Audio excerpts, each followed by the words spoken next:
Madilim ang langit. Dumadagundong ang alon. Isang batang lalaki nakaupo sa dalampasigan.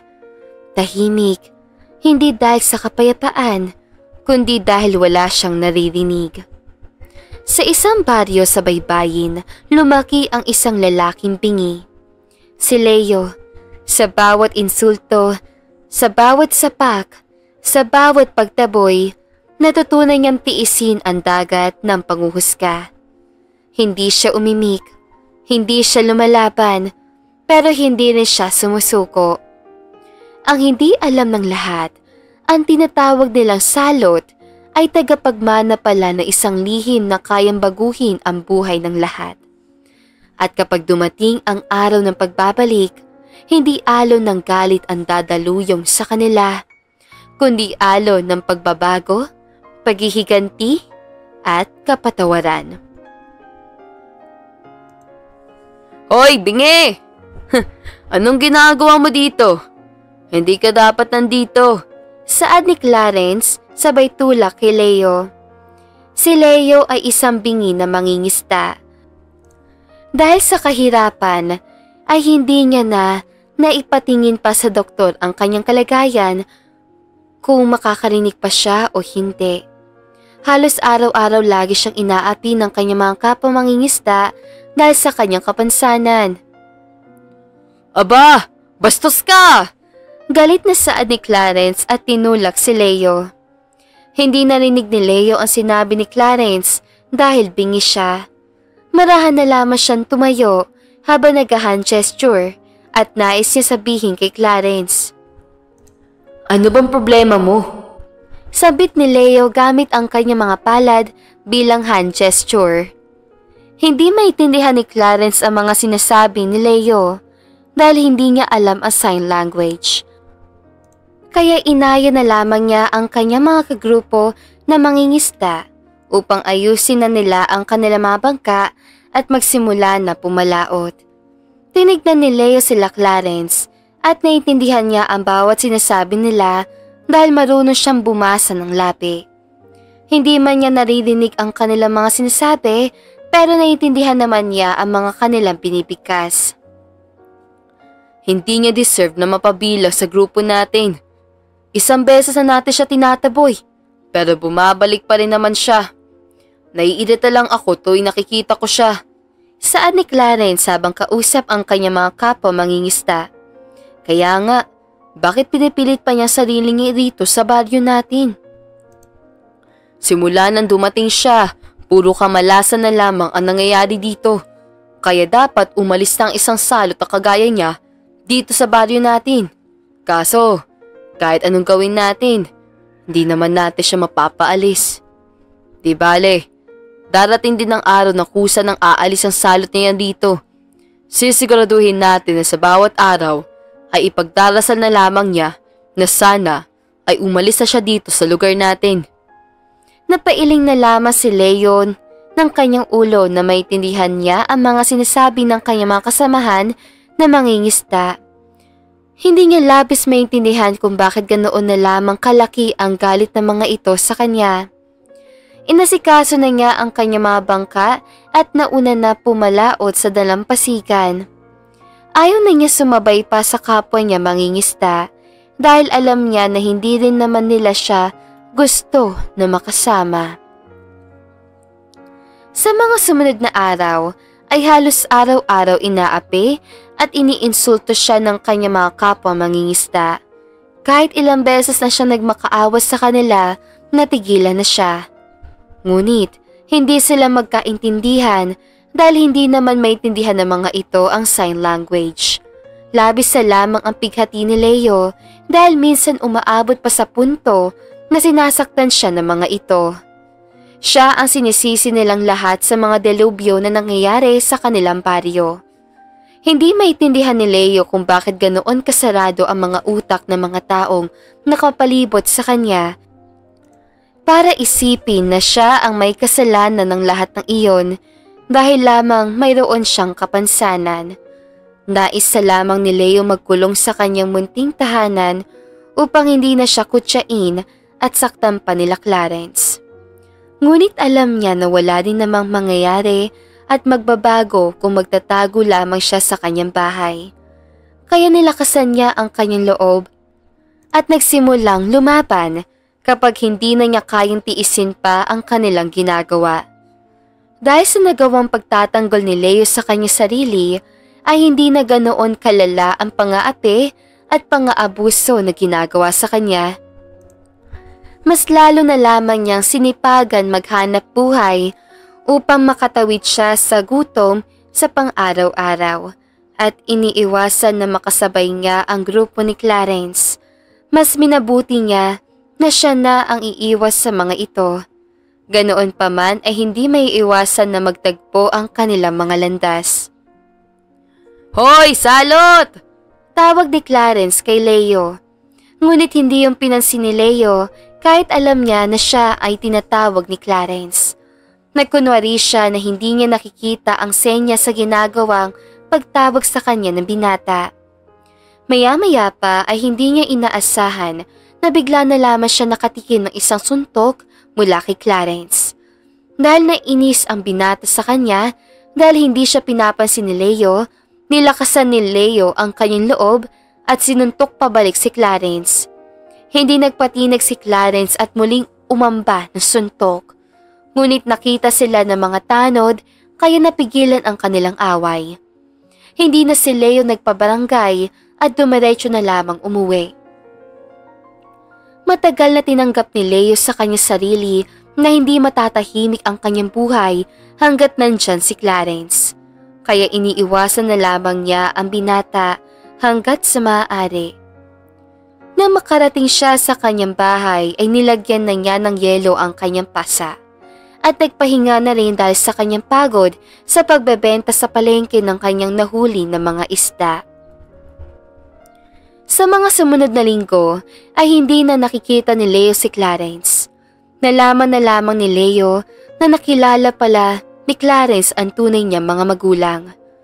Bigla namang naalala ni Leo ang sinabi ng kanyang ina na umampun sa kanya bago siya namatay, na ang tunay niyang magulang ay mayaman.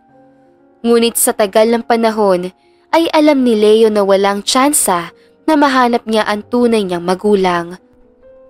Lalo na wala siyang sapat na pera upang mahanap sila. Wala man lang siyang alam tungkol sa kanyang tunay na mga magulang kung sino sila, anong itsura nila o kahit saan sila nakatira. Napaupo na lamang si Leo sa kanyang upuan habang pinilit ang kanyang sarili na huwag mainggit kay Clarence na nakapiling na ang tunay nitong mga magulang. Nang mawala si Clarence, ay nagsimulang maging maayos ang relasyon nito sa mga kapwa niya mangingisda. Narealize si Leo na si Clarence lang naman pala ang problema dahil sinisiraan siya nito sa mga kabaryo nila. Kaya lagi siyang inaapi ng mga ito. Kaya na mawala si Clarence ay nagsimula na gumaan ang pamumuhay ni Leo dahil wala na nangaapi sa kanya. Makalipas ang 2 linggo, nabigla na lamang si Leo nang malaman na bumalik na si Clarence sa kanilang lugar. Nalaman ni Leo na nagpanggap lamang si Clarence ang nawawalang anak ng mayamang pamilya. Muntik nang ipakulong si Clarence sa mag-asawa. Ngunit hindi na nila tinuloy dahil sa labis sa pagmamakaawa ng binata. Naawa naman si Leo para sa mag-asawa na nais lamang makapiling ang kanilang anak, pero dahil sa ginawa ni Clarence ay hindi nila naituloy ang paghahanap nila sa tunay nilang anak. Ngayon, mas lalo lamang kinamumuhian ni Leo ang ugali ni Clarence na ubod ng kasamaan. Nang matapos makausap ni Leo ang isa sa kanyang mga kaibigan na ibinalita ang tungkol kay Clarence, ay bumalik na siya sa kanyang ginagawa. Nag-aral pa ng sign language ang kanyang kaibigan upang magkaintindihan lamang silang dalawa. Habang abala si Leo sa paghihiwalay ng kanyang mga nahuling isda, nabigla na lamang siya nang may matandang mag-asawa na umiiyak habang yakap-yakap siya. Nagulat na lamang siya nang magpakilala sila bilang kanyang tunay na mga magulang. Sa sobrang bilis ng pangyayari, nakita na lamang ni Leo ang kanyang sarili na nagsisimula na tumira sa bahay ng mag-asawa. Nalaman niya na nagpalit pala sa ospital si Leo at ang tunay na anak ng kinikilala niyang ina na umampun sa kanya. Namatay na ang anak na pinalaki ng kanyang mga magulang dahil sa sakit. At nang malaman na hindi nila yung tunay na anak, ay nagsimula nilang hanapin si Leo. Nalaman ni Leo ang mga pangalan ng kanyang mga magulang kay Deo at Cassandra. Hindi niya mapigilan ang kanyang sarili na maiyak habang yakap-yakap niya ang kanyang mga magulang kahit siya ay nasa edad na 25 na. Ngayon pa lamang niya nakakasama ang kanyang mga magulang. Ilang linggo bago tuluyang makapag-adjust si Leo sa kanyang tunay na buhay, ipinatingin rin siya ng kanyang mga magulang sa hospital kung may tsansya pa siyang makarinig. Kaya na malaman na maaari pa siya makarinig, ay agad siyang pinagawaan ng hearing aid. At matapos ang 2 buwan, ay natapos na rin yun gawin. Sa unang pagkakataon, ay narinig ni Leo ang kanyang sariling boses. "Mom! Dad!" Halos maiyak-iyak na sambit ni Leo habang nakatingin sa kanyang mga magulang dahil hindi niya inaasahan na magkakaroon pa siya ng tsansa na makarinig muli. Niyakap siya na mahigpit ng kanyang mga magulang at labis ang pasasalamat nila sa doktor. "Okay ka lang ba? Komportable ba?" Saad ng ina ni Leo habang papauwi na sila sa kanilang mansyon. "Okay lang naman po ako. Maraming salamat po." Saad ni Leo. Batit sa kanyang muka ang saya ng kanyang nararamdaman dahil bukod sa nakakarinig na siyang muli, ay nakasama na niya ang kanyang tunay na pamilya na matagal na niyang gustong makilala. Hindi siya labis makapaniwala na darating din sa punto na matutupad ang lahat ng kanyang panalangin. Sobrang saya niya na sa wakas ay natutupad na ang lahat ng kanyang mga pangarap. Na makauwi si Leo sa kanilang bahay ay nagpaalam na siya sa kanyang mga magulang upang magpahinga dahil napagod siya sa bahay. Kaya na makarating siya sa kanyang silid ay dumiretso na rin siya magpahinga. Kinabukasan, nagtungo ang kanyang mga magulang sa mga trabaho nila. Nagdesisyon si Leo na bumalik sa kanyang dating tinitirhan upang kunin ang ilang gamit ng kanyang yumahong ina na umampun sa kanya. Na makarating siya sa baryo, ay agad siya nakita ni Clarence. "Hoy! Salot!" Pangiinis si Clarence at nagsimula na magsalita ng masasakit sa salita kay Leo. Hindi niya na nais na patulan si Clarence dahil nagtungo lamang siya roon upang kunin ang mga gamit ng kanyang yumaong ina. Ngunit hindi na kaya ni Leo na pigilan ang kanyang sarili na huwag patulan si Clarence at hayaan na lamang ito sa mga sinasabi niya. "Anong sabi mo?" Tanong ni Leo. Nabigla naman si Clarence sa biglang nagsalita si Leo. Napansin ni Leo ang expression sa mukha ni Clarence na pagkabigla. Alam ni Leo na worth it ang speech therapy na kanyang ginawa upang makapagsalita ng maayos, lalo na noong nagsimula na siyang makarinig. Nagkaroon na matinding diskusyon ang dalawa, pero kalaunan ay mas pinili pa rin ni Leo na hayaan na si Clarence at gawin na lamang ang kanyang dapat gawin dahil alam niyang masasayang lamang ang kanyang oras kung makikipagtalo pa siya kay Clarence. Nang makuha na ni Leo ang kanyang mga gamit na kailangan niya kunin sa dating niyang tirahan, ay dumiretso na rin siya umuwi. Makalipas ang ilang linggo, kinausap niya ang kanyang mga magulang kung pwede sila magregalo ng ilang bagong bangka sa mga kapwa niya mangingista sa baryo. Lalo na alam niya na sira-sira na ang mga bangka doon ng mga mangingista.